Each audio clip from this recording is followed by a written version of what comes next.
नाशिकच्या काळाराम मंदिराच्या सत्याग्रहानंतर ही मंदिर प्रवेशाची चळवळ पुढे अशीच सुरू ठेवायची का, असं बाबासाहेबांना त्यांच्या सहकाऱ्यांनी पत्र लिहून विचारलं.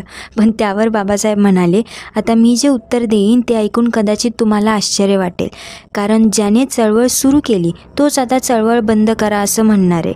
याचं कारण मी तुम्हाला सांगतो. मंदिर प्रवेशाची चळवळ आपण यासाठी नव्हती सुरू केली की त्याने अस्पृश्यांना मंदिर प्रवेशाचा मार्ग मोकळा होईल आणि त्यांना मोक्ष प्राप्तीचं दार उघडं होईल, किंवा यासाठी सुद्धा केली नव्हती की प्रवेश केल्यानंतर तिथे समाजात त्यांना मानाचं आणि समानतेचं स्थान प्राप्त होईल.